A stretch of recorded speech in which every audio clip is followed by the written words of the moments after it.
और मध्य प्रदेश में अगले साल 2023 में विधानसभा चुनाव है। इसे लेकर भाजपा और कांग्रेस समेत तमाम राजनीतिक दलों ने कमर कस ली है। पहले दलित वोट बैंक को साधने की रणनीति के तहत राजनीतिक दल डॉक्टर भीमराव अंबेडकर की जयंती धूमधाम से मनाने की तैयारियों में जुटे हैं। प्रदेश कांग्रेस अध्यक्ष कमलनाथ 14 अप्रैल को महू में होंगे। वहीं पार्टी आश्रा में बड़ा दलित सम्मेलन भी करेगी। इसके अलावा भोपाल सहित सभी जिलों में कार्यक्रम होंगे। दूसरी ओर बहुजन समाज पार्टी पूरे महीने जयंती से जुड़े आयोजन कर रही है। ग्वालियर चंबल में बिगड़े जातिगत समीकरणों के कारण भाजपा को 2018 में हार का सामना करना पड़ा था। भाजपा ग्वालियर में 16 अप्रैल को अंबेडकर महाकुंभ के नाम पर बड़ा सम्मेलन कर रही है। इसमें प्रदेश भर के बड़े दलित नेताओं को बुलाया जाएगा। हर साल की तरह मुख्यमंत्री शिवराज सिंह चौहान महू में डॉक्टर अंबेडकर के स्मारक पर जाएंगे। चौहान वहां एक सभा को भी संबोधित करेंगे। बीजेपी अनुसूचित जाति मोर्चा के मुखिया कैलाश यादव ने कहा कि मोर्चा मंडल स्तर पर 14 अप्रैल को कार्यक्रम करेगा और दलित बस्तियों में जाकर सरकार की योजनाओं का प्रचार प्रसार करेगा। इधर बसपा प्रदेश अध्यक्ष रमाकांत पिप्पल के मुताबिक पार्टी ज्योतिराव फुले और डॉक्टर अंबेडकर की जयंती पर अप्रैल के पूरे महीने जिला और विधानसभा स्तर पर कार्यक्रम कर रही है। वहीं भीम आर्मी 14 अप्रैल को महू में अपनी राजनीतिक विंग आजाद समाज पार्टी के मुखिया चंद्रशेखर आजाद के साथ समाजवादी पार्टी के अध्यक्ष अखिलेश यादव, राष्ट्रीय लोक दल के अध्यक्ष जयंत चौधरी और जयस नेताओं को एक मंच पर लाएगी। इसके सहारे पार्टी दलित, आदिवासी, किसानों के मुद्दे को साधने का प्रयास करेगी।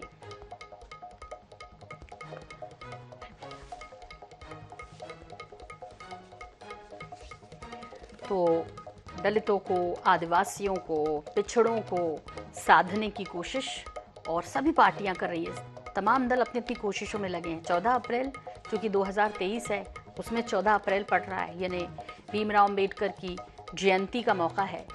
ऐसे में सभी पार्टियों में होड़ लगी है कि कौन कितना सम्मान देगा उनकी जयंती मनाकर भीमराव अंबेडकर को। ये अलग बात है कि उनके बनाए संविधान की और या उनके बनाए संविधान का सम्मान कितना किया जा रहा है, कौन सी पार्टी कितना सम्मान कर रही है। ये तो जैसे जैसे वक्त बीत रहा है, राजनीति का स्तर एक अलग ही हो गया। उसके बाद धूमधाम से मनाने की तैयारी है। दलितों को साधना है और सभी पार्टियों के लिए दलित बेहद महत्वपूर्ण है। ग्वालियर चंबल संभाग की जब बात होती है तो बेहद खास हो जाते हैं एससी, और चूंकि कुछ इलाके यूपी से लगे हुए हैं, अच्छा खासा प्रभाव है बसपा का। ऐसे में बीजेपी को 2018 में नुकसान भी उठाना पड़ा था। एट्रोसिटी एक्ट के बाद खासा नुकसान पार्टी को इस क्षेत्र से हुआ और अब कोई कोर कसर नहीं छोड़ना चाहती बीजेपी। ऐसे में 14 अप्रैल को जयंती तो मनेगी ही, कई कार्यक्रम होंगे। दूसरी तरफ 16 अप्रैल को बड़ा आयोजन ग्वालियर में करेगी। इधर कमलनाथ जी की बात कर लेते हैं, और वो भी 14 अप्रैल को महू में होंगे। तो पहले दलित वोट बैंक को साधने की रणनीति के तहत राजनीतिक दल डॉक्टर भीमराव अंबेडकर की जयंती को खूब धूमधाम से मनाने की तैयारी में जुटे हुए हैं। वरिष्ठ कांग्रेस नेता के मिश्रा जी हमारे साथ जुड़ रहे हैं। के जी, अब चुनाव है और इन चुनावों के मौसम में 14 अप्रैल पड़ रहा है, यानी डॉक्टर भीमराव अंबेडकर की जयंती, उनके जन्मदिन का मौका पड़ रहा है। कोई पार्टी इसे छोड़ना नहीं चाहती, हर कोई ज़्यादा अच्छे से मनाए, इसकी तैयारियों में जुटा हुआ है और ये बताए कि हम कितने चिंता करते हैं दलित समाज की, उन लोगों की जो पिछड़े हैं। देखिए ना, कांग्रेस पार्टी का जहां तक दलित समाज की चिंता को लेकर ताल्लुक है, वो राजनीतिक ताल्लुक नहीं है। बाबा साहेब भीमराव अंबेडकर जी से लेकर महू में जो बाबा साहेब की जन्मस्थली है, उस जन्मस्थली में शोध संस्थान बनवाना, वहां उनकी प्रतिमा लगवाना, दलितों के हक हुकूक की लड़ाई लड़ना कांग्रेस पार्टी हमेशा से करती आई है। हमारी निगाह में दलित भी वही है जो एक इंसान होता है। भारतीय जनता पार्टी ने जो आज तक सामाजिक ताने बाने को छिन्न भिन्न करके राजनीतिक पूंजी कमाई है, वो अब ध्वस्त करने का वक्त आ चुका है।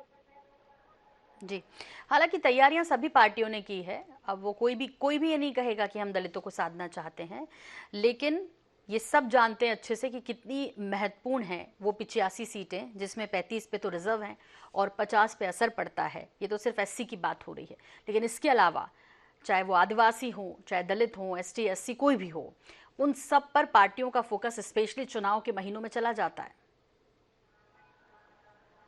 देखिएगा, चुनाव है, इससे मैं इनकार नहीं कर रहा हूँ, मगर उस वर्ग के लिए कौन हमेशा 365 दिन तक दुख दर्द में साथ खड़ा होता है, बात वो महत्वपूर्ण है और उसमें कांग्रेस पार्टी अव्वल दिखाई देती है। कि केके जी, फिर सवाल ये भी उठता है कि इतने साल शासन करने के बाद भी क्यों आज तक दलित, आदिवासी, इन सबको रिजर्वेशन की आवश्यकता बनी हुई है। आज भी हम रिजर्वेशन बढ़ाने के लिए लड़ रहे हैं, खत्म करने के लिए नहीं। देखिएगा, वो एक बहुत बड़ा गंभीर मुद्दा है। उसके लिए पूरे देश को, सभी राजनीतिक दलों को और इन वर्गों को बैठकर निर्णय करना पड़ेगा। वो अकेले मेरे बूते की बात नहीं है कि मैं कुछ कह दूं।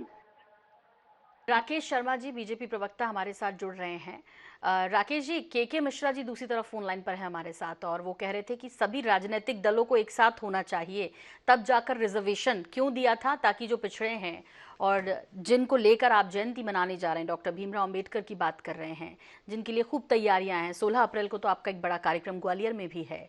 ऐसे में सम्मान सिर्फ इस तरह से आयोजन करने से होगा, या वाकई में उस जाति को आगे लाकर मुख्य धारा से जोड़ने का जो उनका स्वप्न था वो कभी साकार भी होगा? इसमें सब राजनीतिक पार्टियों को एक साथ आना चाहिए। केके मिश्रा जी अकेले, उनकी पार्टी कुछ नहीं कर सकती। देखिए, मेरा तो ये सोच है और हमारी पार्टी का ये सोच है कि जो वंचित वर्ग है उसके हक को दिलाने के लिए सरकार को हर कदम उठाना चाहिए। वो चाहे केंद्र की सरकार हो, चाहे मध्य प्रदेश की सरकार हो, उनके लिए हक को दिलाने के लिए लगातार प्रयास कर रही है। आज मध्य प्रदेश में कम से कम 30 से 32 ऐसी योजनाएं चल रही हैं जो इस वर्ग के उत्थान के लिए लगातार काम कर रही हैं। चाहे उनके रोजगार की बात हो, चाहे उनके स्वास्थ्य की बात हो, चाहे उनकी एजुकेशन की बात हो, चाहे उनके निवास की बात हो, चाहे उनके लिए रहने की जमीन देने की बात हो। हर तरह की योजनाएं मध्य प्रदेश की सरकार चला रही है और ये कहीं ना कहीं उनका लाभ ये वर्ग पूरा उठा रहा है। मुझे लगता है कि अगर हम जयंती मना रहे हैं, हम अगर भव्य कार्यक्रम कर रहे हैं, तो साथ ही साथ ऐसी योजनाएं भी चला रहे हैं कि ये आर्थिक रूप से सक्षम हो और इनका परिवार सक्षम हो।